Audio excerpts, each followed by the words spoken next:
and when he was born, something that he has refused to do so far. So no better place to go than the world's leading authority on this, and that is Philip J. Berg of Philadelphia, distinguished attorney, former Democratic Party candidate in the primaries for governor and senator, Democratic Party official, and a great friend. So welcome, Phil.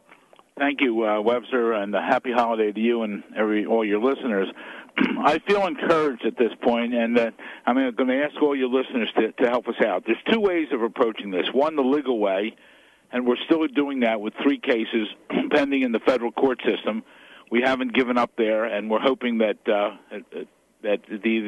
Circuit Court of Appeals will do something, if not the U.S. Supreme Court, because we're asking them to enforce the U.S. Constitution.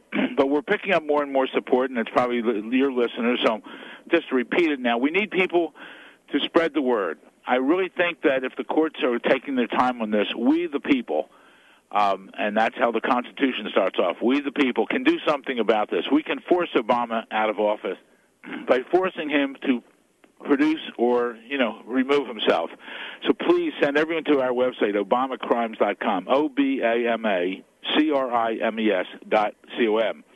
And send it to everyone in your address book, and ask all your friends, associates, neighbors to send it on to everyone they know.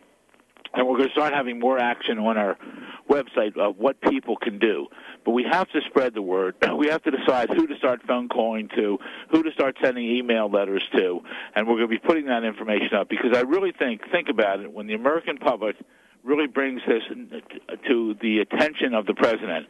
Again, 20 million approximate people know about this.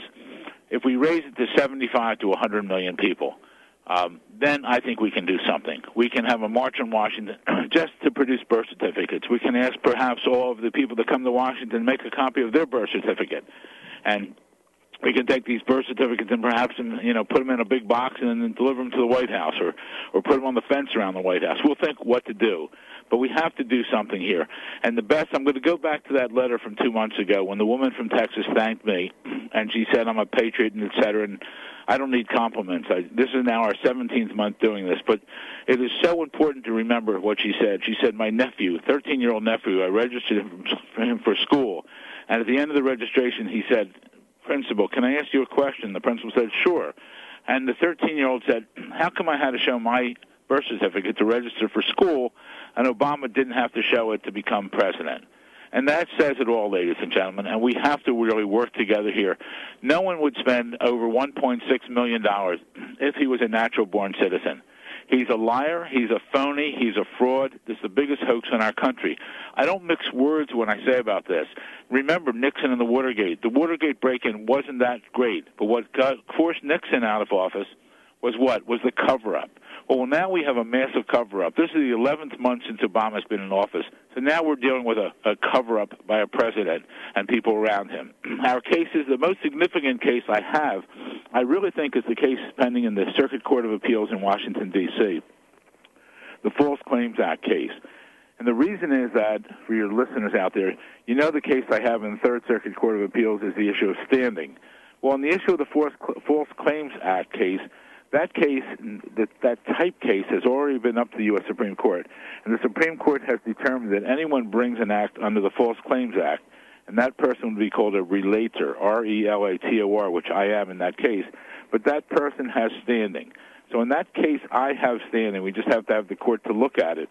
Now, there's a definite conflict of interest there by Eric Holder because he refuses to prosecute and investigate his boss, the president.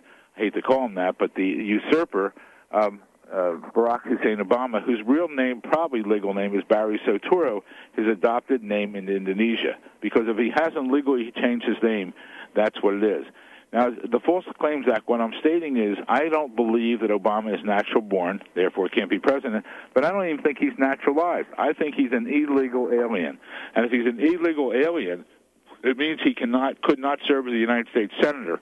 Therefore, the money and benefits, salary benefits that he received, totaling about $1 million, should be returned to the U.S. Treasury.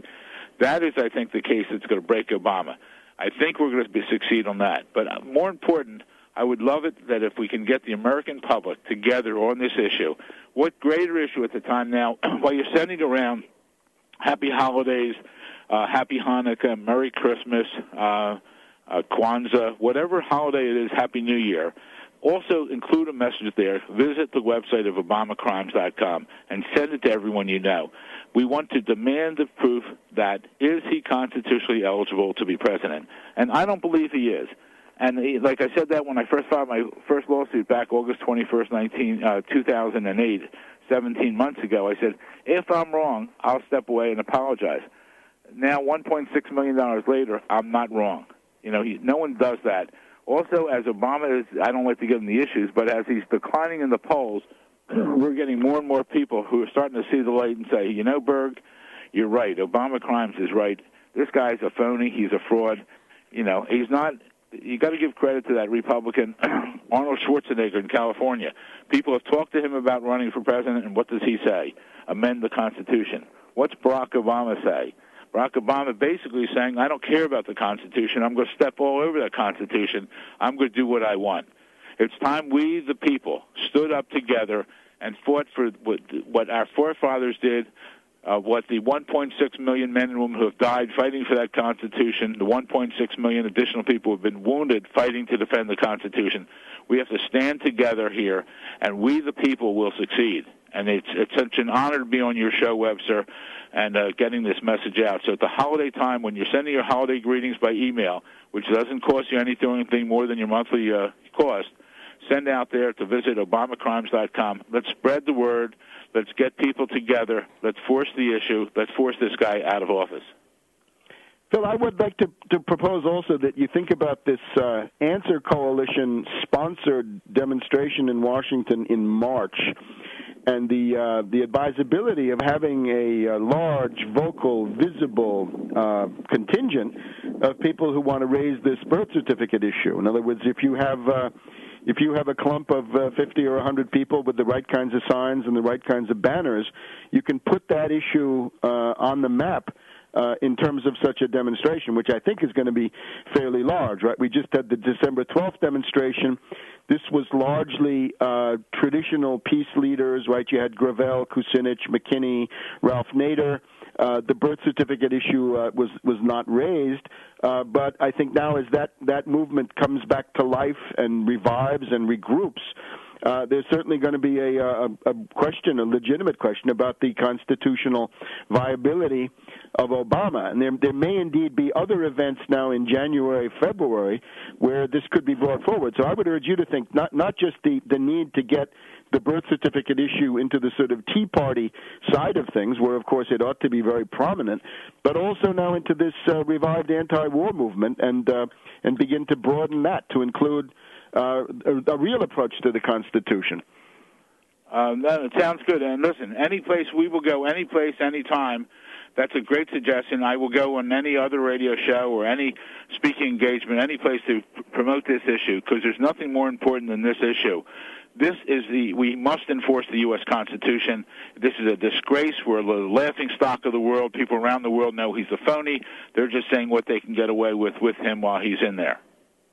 Good. Maybe you want to put that up on your site when we get more information about this demonstration in March. Certainly, you may want to have a meeting point for people who are interested in the birth certificate issue, so they can gather together, have signs, get some rudimentary sound equipment, some banners, and off you go. You're going to get a lot of interest from the foreign press and so forth. So, happy holiday, Phil, and we'll see you next week. Okay, ObamaCrimes.com. Thank you very much. Bye-bye.